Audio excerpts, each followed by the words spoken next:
Welcome to Beyond the Call, where history, leadership, and heroism come alive.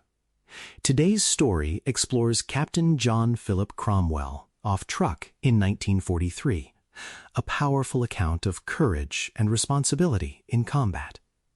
If you enjoy learning more about military history and extraordinary individuals, you can find more articles, podcasts, and resources at trackpads.com. Before we continue, I want to mention the Medal of Honor book series that accompanies this work. These books tell the stories of America's Medal of Honor recipients in a serious, readable, and historically grounded format, with each volume focused on a specific campaign, battle, or part of the war. They are available in color paperback, Kindle ebook, and matching audiobook editions. You can find them at militaryauthor.me. In the dark waters off the Japanese stronghold at Truk, the submarine Sculpin waited and listened. Her mission was to help form an invisible barrier around the Central Pacific, watching for enemy ships that might move to counter an American offensive. Somewhere above, beyond the hull and the dim red lights of the control room, destroyers and patrol craft swept the sea with sonar. The crew had endured tense days of stalking convoys and dodging aircraft, nerves stretched thin by the constant risk of discovery.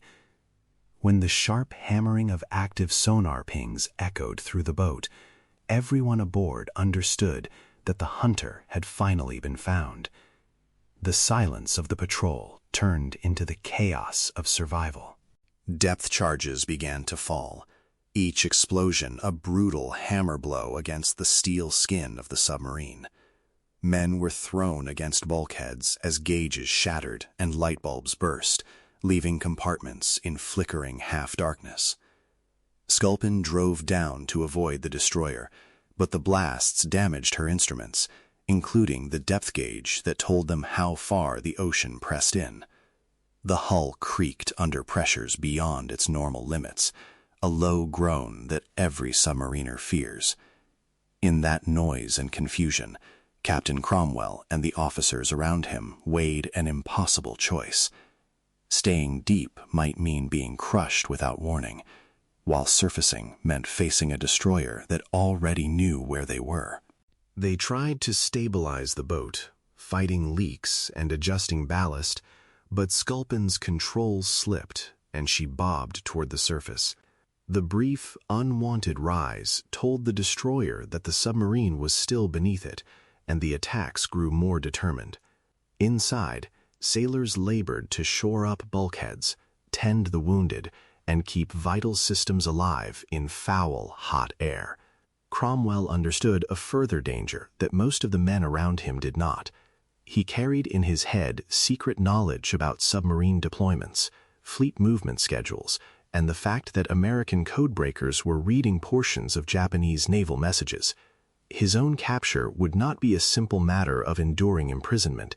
It could endanger an entire campaign. At last, the officers agreed that Sculpin could not remain below without courting destruction.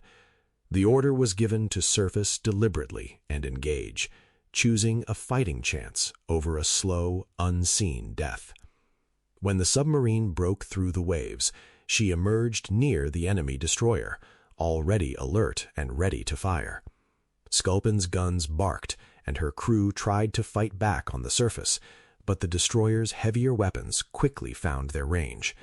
Shells slammed into the conning tower and bridge, killing and wounding key personnel and wrecking the submarine's ability to continue the battle.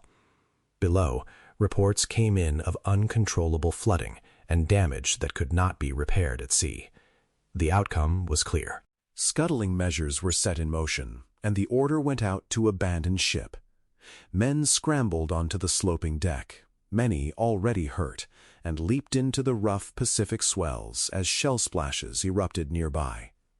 For those sailors, survival meant the frightening prospect of becoming prisoners of war, but it was at least a path away from the sinking hull. Captain Cromwell did not move toward the escape route. He knew that if he entered the water and was pulled aboard the destroyer, Japanese interrogators would eventually learn that they had seized a senior commander who held dangerous secrets. Even if he refused to talk, his very capture might reveal how much he knew. So he stayed below and remained with his ship. Beyond the Call is the Monday feature of Dispatch, U.S. Military History magazine. To understand why Cromwell was in that control room at all, it helps to trace his path from a small Midwestern town to a position of extraordinary responsibility. He was born in Henry, Illinois, in 1901, far from any ocean, but close to the steady rhythms of river and farmland. A strong student, he earned an appointment to the United States Naval Academy and graduated in the mid-1920s. Early duty aboard the battleship Maryland gave him his first view of the wider world and the workings of the fleet. Before long, he volunteered for submarine service, a choice that demanded comfort with cramped spaces, complex machinery, and constant risk. Through assignments on older submarines, he developed a deep knowledge of diesel engines and the intricate systems that kept a boat alive underwater. His superiors recognized a quiet officer who combined technical mastery with a calm, serious demeanor. Cromwell moved between sea duty and staff roles, including time in Washington with the engineering and ships bureaus, learning how submarine design and operations fit into larger naval plans. He eventually commanded his own boat, and then took responsibility for multiple submarine divisions, a sign of trust in his judgment and leadership. By the time the United States was fully engaged in the Pacific War, he was the sort of senior officer planners turned to when they needed someone who understood both the machines and the men who served inside them. In 1943, as American forces prepared for a major assault on the Gilbert Islands, Cromwell was briefed on extremely sensitive information. He learned how the submarine patrol lines would be laid out around strongholds like Truk, how carrier and battleship groups would move, and how much Allied codebreaking was revealing about Japanese intentions. Rather than direct operations solely from a staff desk, he chose to ride with Sculpin as the senior officer and prospective leader of a coordinated attack group of submarines. His presence aboard meant that decisions about the wolf pack could be made quickly, based on first-hand reports and contacts. It also meant that a single human mind now held a map of the future battle that no captured notebook should ever reveal. On patrol off Truk, Sculpin and her consorts formed part of the shield around Operation Galvanic, the November assault that would open the Central Pacific Drive. The submarines were to report and, when possible, attack enemy ships moving to reinforce or retaliate. For several days, Sculpin maneuvered in dangerous waters, threading between patrol craft and aircraft while searching for targets near one of Japan's most important island bases. When the fatal encounter with the destroyer unfolded, Cromwell knew that the timing and pattern of his group's patrols were linked to the broader offensive. The more the Japanese understood about those patterns, the more they could guess about American intentions and the sources of Allied intelligence. It was a delicate balance. His final decision, made as Sculpin slipped under fire and began her last dive, was an act of moral courage as much as tactical judgment. He accepted that his own life could not be separated from the secrets he carried. If he lived and was captured, even unbroken silence might hint at how important he was, prompting the enemy to change codes and tactics. By choosing to remain aboard a sinking submarine, he removed that possibility. The men in the sea saw only that their senior officer had not come out onto the deck. They could not know, in that moment, the weight of responsibility he had weighed against the instinct to survive. It was a silent decision in a flooded corridor. The broader impact of that choice became clearer in the months after Sculpin was lost. Operation Galvanic went ahead, and American forces stormed the beaches of Tarawa and Macon under horrific fire, but with crucial intelligence advantages still intact. Japanese naval codes continued to be read, helping submarines and carrier groups find and strike enemy ships. Had the Japanese realized how deeply their messages were compromised, they might have shifted to new systems that were harder to break. Cromwell's sacrifice helped keep that from happening at a pivotal turning point when every insight into enemy movements could save lives. His death protected far more than a single patrol line. The story of Sculpin's survivors adds another layer to this history. 41 men were pulled from the water and taken first to Truk, then divided among 2 Japanese escort carriers for transport to the home islands. One of those ships, Chuyo, was later sunk by the American submarine Sailfish, and most of the prisoners aboard died in the same sea where they had been captured. A smaller group survived captivity and returned home after the war, carrying with them the memory of their lost ship and the commander who had stayed behind. Only through their testimony and wartime records could the Navy fully reconstruct what had happened in those final hours off Truk. Their voices brought Cromwell's final act into the light. When senior commanders reviewed the evidence, they saw more than a tragic loss. They saw a leader who had consistently placed duty above personal safety, from his decision to ride with his submarines to his judgment in the control room.